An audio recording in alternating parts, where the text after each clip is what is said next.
Hello everybody and welcome to the channel. Today we're going to be talking about the BougeRv Flash 300 solar generator. This is going to be my first impressions, first look, first hands-on on the unit itself. So let's get right to it.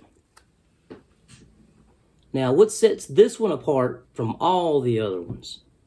Well, this one will charge from 0 to 90% in only 30 minutes. That's a game changer.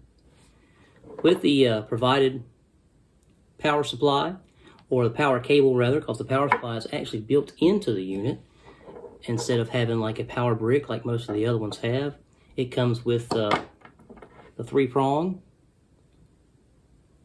kind of like what goes to your computer or a guitar amp if you're familiar with those. But it takes away from some of the packing that stuff you have to take with you. It has a really nice screen. It has a 600 watt pure sine wave power inverter, which is nice, safe power for all of your precious devices. It has 2 5-volt USB A's, a fast charging. I think it's up to 15 watts USB A, and it has a 100 watt USB C. And it doesn't say it on here. I'll get you a close up here at the end, but it doesn't say here that is PD, that it's both in 100 watts and out 100 watts. What that means is you can plug something in here and it can receive up to 100 watts, like a MacBook or something like that, just for an example. Or you can plug a USB-C charger into this and it will accept 100 watts of power from that charger to charge the solar generator, which is pretty cool. It has your standard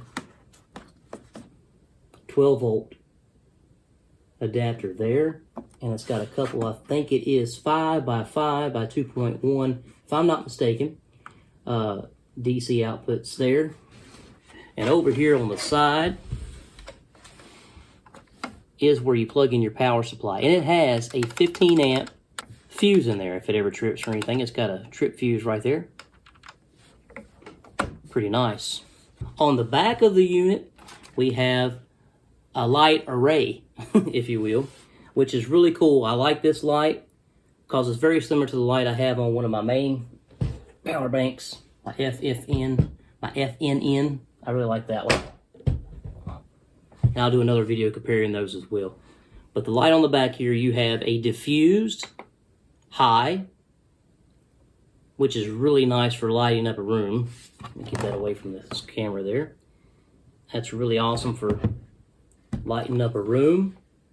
You have a low diffused. Turn it away from the camera a little bit. You have a high beam with the 3 LEDs in the middle. A low. And of course, you gotta have SOS, right? A power station can't be complete unless it has SOS, right?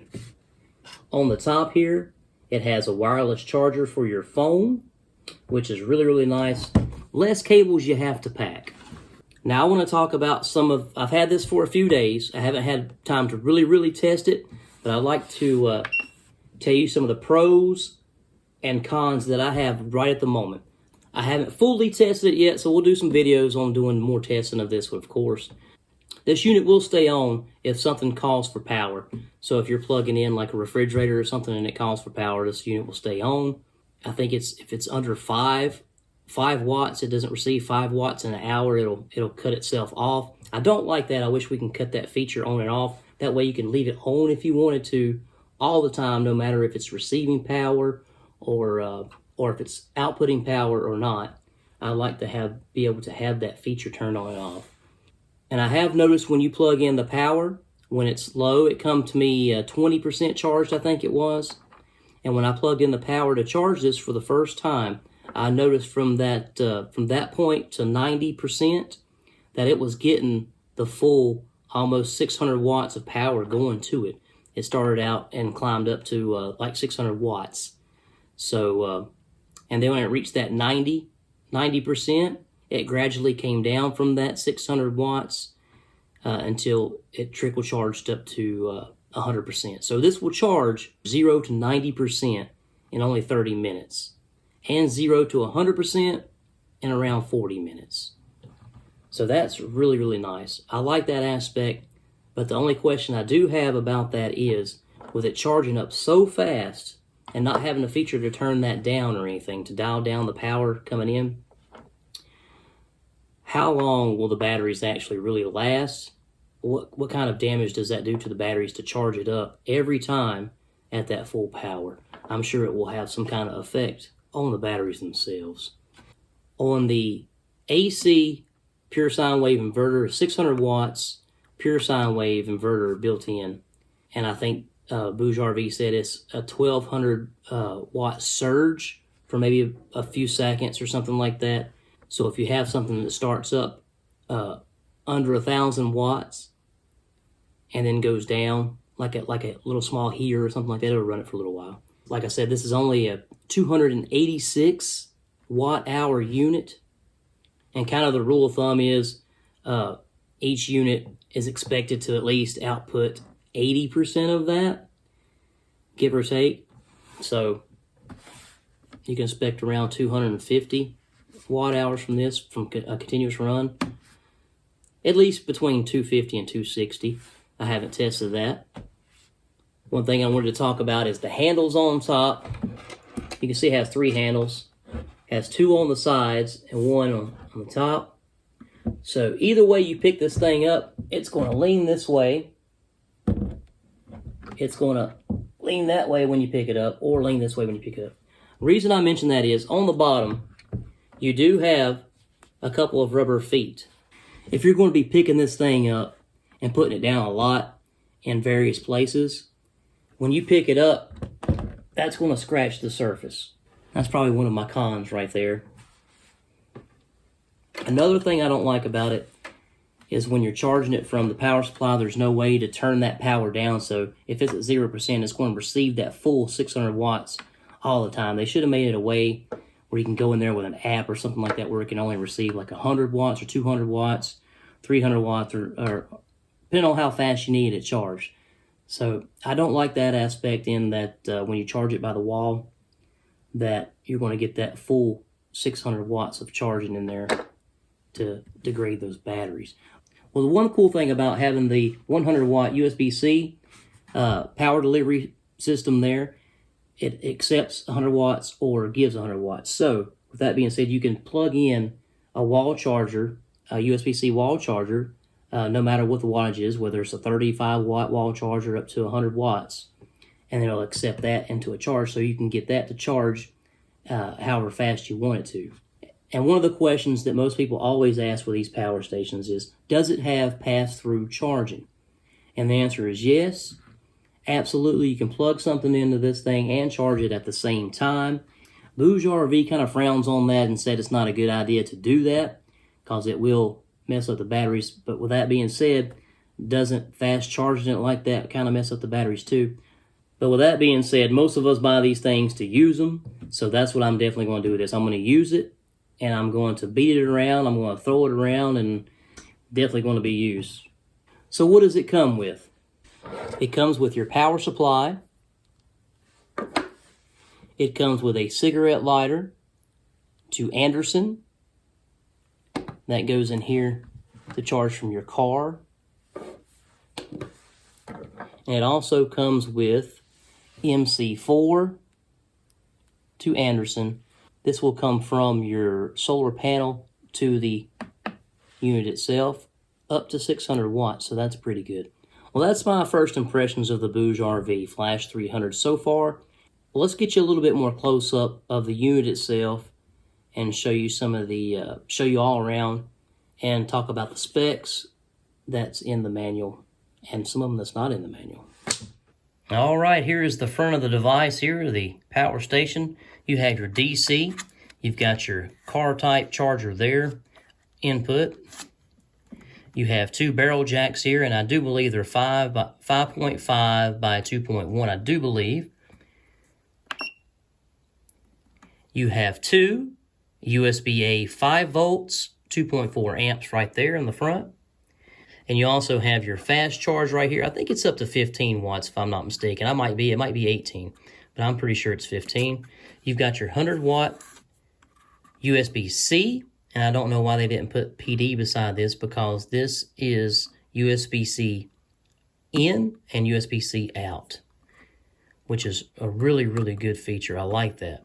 You have your AC pure sine wave 600-watt inverter here. And being only a 286 watt hour, you're not going to plug 600 watts in there for a long period of time anyway. You want to get about a half an hour.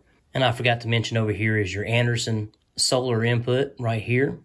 I wish they had put a barrel input as well right here. That would have made it a whole lot easier to go back and forth between solar panels and devices. For example, I have an Allpowers 100-watt folding solar panel, and the cable I have with it is MC4 to 5.5 by 2.1, and my other solar generator has a 5.5 by 2.1 input for solar, which is really cool. So I could essentially charge that one and be able to plug it into this one without having to unplug a lot of cables. That would have been cool, but that's okay. And that's the front of the unit itself. Let's go to the side. You got your vent over here. That is where you'll plug in your power supply. You got your awesome light array here on the back. Another vent, one is for in and one is for out, of course. Let's put this thing on a scale and see how much it weighs. I've got my trusty 50-pound scale there. So let's put this on there and see how much this thing weighs without any cables. Oh, you can't see that. Let's get a little closer where you can see that. There you go. 14 pounds, 8.5 ounces. And that's pretty heavy for a 286 watt hour solar generator. And I believe the reason for its weight is because of the 600 watt inverter, pure sine wave inverter that's inside of this thing. And also you don't need a power brick for this, you just need a power cable. So I assume that power supply is built into this thing, which makes it a whole lot heavier. And I wanted to give you guys a close-up of the specs. Pause the video if need be.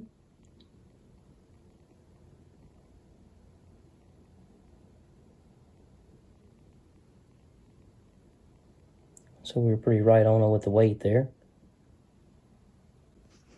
I thought this was really cool. It also shows you how to hook up solar panels in series and in parallel. That's really cool to know. And here are some of the charge times it shows with the included AC power cable. It'll charge half an hour, 90% in half an hour. Same with solar, because it can accept up to 600 watts of solar, depending on how much wattage you have coming in. Plugging it into your car, it'll charge 90% in 2.4 hours. That's not bad at all. USB-C charging, 0 to 90% in 3 hours. And I assume that that is receiving that full 100 watts. I'm not 100% sure. Now, if we look over here, it shows you some run times, different things. I'll let you look at that. Pause the video if need be.